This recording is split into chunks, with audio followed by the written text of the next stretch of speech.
ሰላም ጤና ይስጥልን የተወደዳችሁ የጎህ ቴሌቪዥን አድማጭ ተመልካቾቻችን እንደምን ቆያችሁን? ጥቅምት 28 2018 አበይትና ትኩስ መረጃዎችን ይዘንላችሁ ቀርበናል። ለቻናላችን አዲስ ከሆናችሁ ቻናላችንን ላይክ፣ ሼር፣ ሰብስክራይብ በማድረግ አብራችሁን ቆዩ። አፋር ክልል 6 መንደሮች ላይ ወረራ መፈጸሙ የተነገረው የህወሓት ተዋጊዎች ሌሊቱን የድሮን ጥቃት ከተፈጸመበት በኋላ ዛሬ አካባቢውን ለቆ እየወጣ መሆኑ ተሰምቷል። ህወሓት ወደ አፋር ክልል ያቀናው የመከላከያ ሰራዊቱንና አካባቢ ላይ የሚንቀሳቀሱ ኃይሎቹን ግብረ መልስ ለማጥናትና የመደራደር አቅምን ለማሳደግ የተደረገ ጥቃት እየሆነ የሚነገረው በዝቷል። የመደራደር አቅምን ለማሳደግ የተደረገ ጥቃት እንደሆነ የሚናገሩ በዝተዋል። በሌላ በኩል ቡድኑ ወደ አፋር የገባው ሀራ መሬት ላይ ያለውን የተደራጀ ኃይል ለመምታት ነውም ተብሏል። የአፋር ክልል መጋሌ ወረዳ ዋና አስተዳዳሪ የትግራይ ኃይሎች በወረዳው ቶንሳ ቀበሌ ላይ በከፈቱት ጥቃት ወደ 15 ኪሎ ሜትር ዘልቀው መግባታቸውንና 6 መንደሮችን መቆጣጠራቸውን በመግለጽ ከሰሱ።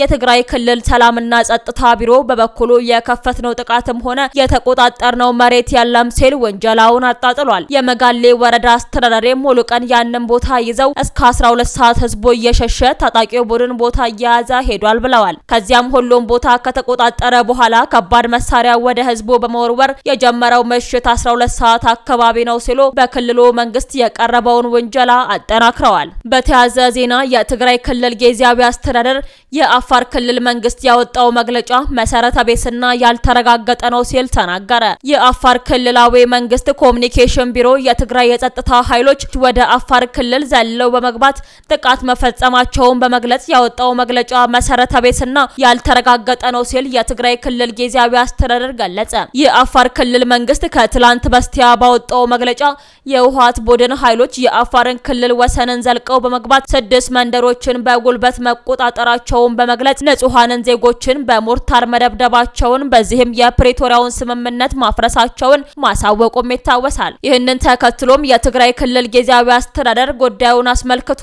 መግለጫ ወጥቷል። በመግለጫውም ከቅርብ ጊዜ ወዲህ ሰላማዊና ፖለቲካዊ ሂደቶችን የሚያከናውኑና የፕሪቶሪያን ስምምነት የሚጎዱ እርገቶችን እያየን ነው ብሏል። ሆን ተብሎ መድረክ በመፍጠር በመደገፍና ተልዕኮ በመስጠት በአፋር ክልል የታጠቁ ቡድኖችን በማስታጠቅ ትግራይን ለጥፋትና እርስ በርስ ለማባላት በትግራይ ላይ ተደጋጋሚ ጥቃቶች ተደርገዋል ሲልም ከሷል። በአፋር ክልል በነጻ መሬት የታጠቁ ኃይሎች ባለፈው ዓመትና በያዝነው ዓመት መጀመሪያ ላይ በኮኔባና በአባላ አቅጣጫ ተደጋጋሚ ጥቃቶችን እየፈጸሙ ነው ያለው ጊዜያዊ አስተዳደሩ የመቀሌ መኮኔ መስመርን ለማዘግየት ጊዜያዊ የአስተዳደር አመራር አካላት እርምጃ ሲወስዱ መቆየታቸውንም ገልጿል። የክልሉ ህዝብና ጊዜያዊ አስተዳደር ግን የውስጥ ችግሮችን በሰላማዊ መንገድና በውይይት ለመፍታት ካላቸው ከፍተኛ ፍላጎት የተነሳ ሁኔታውን ከመግለጽ ተቆጥበዋል ያለ ሲሆን አሁንም በትግራይ በኩል ሁከትና አለመረጋጋት አንፈልግም ሲልም አስታውቋል። ስለሆነም የአፋር ክልል መንግስት ያወጣው መግለጫ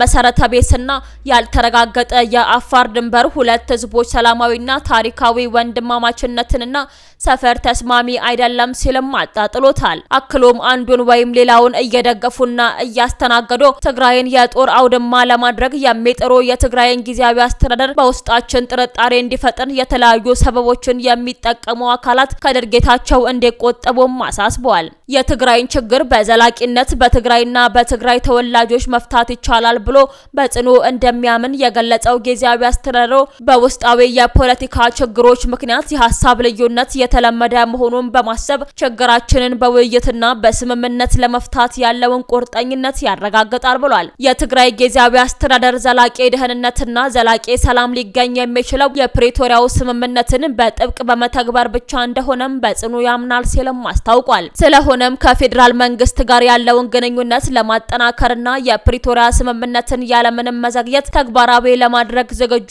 መሆኑን ገልጿል። ጊዜያዊ አስተዳደሩ የፕሪቶሪያው ስምምነትን በአስቸኳይ ተግባራዊ እንዲደረግ የትግራይን ህገ መንግስታዊ ድንበሮች እንዲረጋገጥና ህዝቦች በሰላም ወደ ቀያቸው እንዲመለሱም በመግለጫው ጥሪ አቅርቧል። ዛሬ ለሊት 7:48 ላይ በትግራይና በአፋር ድንበር ከቶንሳ መንደር 9 ኪሎ ሜትር ወደ ትግራይ አቅጣጫ ላይ የድሮን ጥቃት መፈጸሙ ከስፍራው የተገኘው መረጃ ያመላክታል። የህወሓት ታጣቂዎች ከቀና በፊት በአፋር መጋሌ ወረዳ ተኩስ በመክፈት 7 መንደሮችን በመቆጣጠር ከ2000 በላይ ነዋሪዎችን ማፈናቀላቸው ይታወሳል። የሱዳኑ አርኤስኤፍ ሰብአዊ ተኩስ አቁም ለማድረግ ተስማማ። የሱዳኑ ፈጥኖ ደራሽ ኃይል አርኤስኤፍ በአሜሪካ የቀረበውን የሰብአዊነት ተኩስ አቁም ስምምነት መቀበሉን ሐሙስ ዕለት አስታውቋል። የሱዳን ወታደራዊ ጦር ግን እስካሁን ምላሽ አልሰጠም። አርኤስኤፍ በመግለጫው ያወጣው በምዕራብ ዳርፉር የሚገኘውን የኤልፋሽር ከተማን ከተቆጣጠረ በኋላ ነው። በከተማዋ ዙሪያ ለ18 ወራት ከበባም አድርጓል። ከበባው እንዲቆም የተባበሩት መንግስታትን በተደጋጋሚ ጥሪ በማለቱ ለመሸሽ የማይችሉ ነዋሪዎችን ለረሃብም አጋልጧል። በተባበሩት መንግስታት የሚደገፈው ዓለም አቀፉ የረሃብ ክትትል ቡድን በከተማ ውስጥ የረሃብ ሁኔታዎች መከሰታቸውንም አረጋግጧል። አርኤስኤፍ በእግረኛ ወታደሮች የጅምላ ግድያ ሪፖርቶች ምክንያት ዓለም አቀፍ ተቃውሞ እያጋጠመው ቢሆንም ቡድኑ ክሱን አስተባብሏል። ጥሰቶች በግለሰቦች ደረጃ የተፈጸሙ መሆናቸውንም አምኖ አንዳንዶቹን አስሯል። እንደ አውሮፓውያን አቆጣጠር በ2023 ነበር በሱዳን ጦርና በአርኤስኤፍ መካከል የእርስ በርስ ጦርነት የተጀመረው። ሁለቱም ወገኖች በጦርነት ወቅት የተለያዩ የተኩስ አቁም ሀሳቦችን ቢቀበሉም አንዳቸውም አልተበገሩም። በመስከረም ወር አሜሪካ ከተባበሩት አረብ ኤምሬትስ ከሳውዲ አረቢያና ከግብጽ ጋር በመሆን ለ3 ወራት የሚቆይ የሰብአዊ ስምምነት ቀጥሎም ወደ ዘላቂ የተኩስ አቁምና ወደ ሲቪል አገዛዝ ሽግግር የሚሄድ ሀሳብ አቅርበዋል። የአርኤስኤፍ መግለጫ እንዳመላከተው የጦርነቱን አስከፊ ሰብአዊ ውጤቶችን ለመፍታትና አስቸኳይ የእርዳታ አቅርቦት እንዲደርስ 4 ሀገራት ባቀረቡት የተኩስ አቁም ሀሳብ መስማማቱን ገልጿል። ደቡብ አፍሪካ ከቡድን 20 እንድትወጣ እንደሚፈልጉ ፕሬዝዳንት ትራምፕ ተናገሩ። የአሜሪካው ፕሬዝዳንት ዶናልድ ትራምፕ በደቡብ አፍሪካ ከቡድን 20 መውጣት አለባት ብለው እንደሚያምኑ ገለጹ። ደቡብ አፍሪካ የቡድን 20 ጉባኤን ለማስተናገድ ዝግጅት እያደረገችበት ባለችበት ወቅት ነው ትራምፕ ይህንን ያሉት። የደቡብ አፍሪካ መንግስት ቃል አቀባይ ቪንሰንት ማግዋንያ በበኩላቸው ሀገራቸው የቡድን 20 ጉባኤን በተሳካ ሁኔታ እንደምታስተናግድ ለቢቢሲ ተናግረዋል። በያዝነው ወር መጨረሻ ላይ የዓለም ትልቁ ምጣኔ ሀብት ያላቸው ሀገራት በጆሃንስበርግ ይገኛሉ። ደቡብ አፍሪካ ነጮች ላይ መድሎ ታደርሳለች ብለው በተደጋጋሚ የከሰሱት ትራምፕ በጉባኤው እንደማይገኙና በምትካቸው ምክትል ፕሬዝዳንት ጄዲ ቫንስን እንደሚልኩም ገልጸዋል። ከደቡብ አፍሪካ ቀጥላ ጉባኤውን የምታዘጋጀው አሜሪካ ናት።